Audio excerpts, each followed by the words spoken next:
সরকারি ও স্বায়ত্তশাসিত কর্মকর্তা-কর্মচারীদের জন্য একটি যৌক্তিক বেতন কাঠামো নির্ধারণের নির্দেশ দিয়েছেন প্রধান উপদেষ্টা প্রফেসর মোহাম্মদ ইউনুস।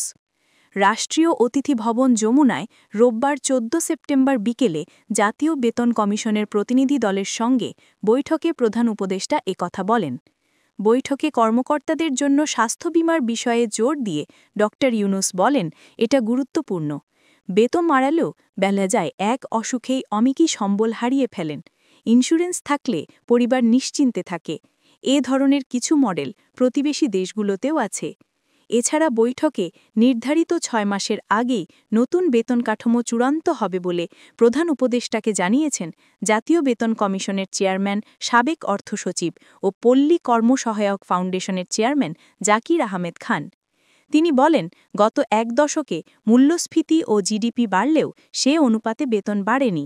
একটি সময়োপযোগী বেতন কাঠামো নির্ধারণের পাশাপাশি কমিশন বিশেষায়িত চাকরির জন্য আলাদা বেতন কাঠামো গঠন, আয়কর পরিশোধ বিবেচনায় বেতন কাঠামো, বাড়ি ভাড়া, চিকিৎসা ও যাতায়াত সহ অন্যান্য ভাতা নিরূপণ, মূল্যস্ফীতির সঙ্গে বেতন সমন্বয়ের পদ্ধতি নিরূপণ, সময়োপযোগী পেনশন সহ অবসর সুবিধার নির্ধারণ, কর্মকর্তা ও কর্মচারীদের কাজের মান মূল্যায়নে কাজ করছে। জাতীয় বেতন কমিশনের চেয়ারম্যান বলেন, মূল্যায়ন অনুযায়ী একটি বেতন কাঠামো প্রণয়ন, টেলিফোন, গাড়ি ও মোবাইল ফোন সংক্রান্ত বিষয়ে আর্থিক সুবিধা, নগদ ও রেশন সুবিধা যুক্তিকীকরণ, বেতনের গ্রেড ও ইনক্রিমেন্টে অসঙ্গতি থাকলে তা দূরীকরণে সুপারিশ করা হবে।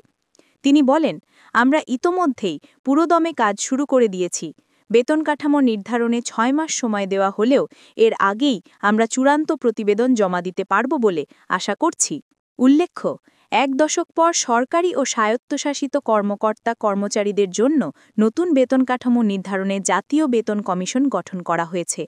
এ কমিশন জাতীয় বেতন স্কেলের আওতাভুক্ত সরকারি, অর্ধসরকারি, স্বায়ত্তশাসিত সংস্থা, রাষ্ট্রায়ত্ত ব্যাংক, আর্থিক প্রতিষ্ঠান, মঞ্জুরিপ্রাপ্ত বিশ্ববিদ্যালয় এবং রাষ্ট্রায়ত্ত শিল্প প্রতিষ্ঠানসমূহের কর্মকর্তা-কর্মচারীদের বেতন, ভাতা ও অন্যান্য সুবিধা পর্যালোচনা করে সুপারিশ করবে।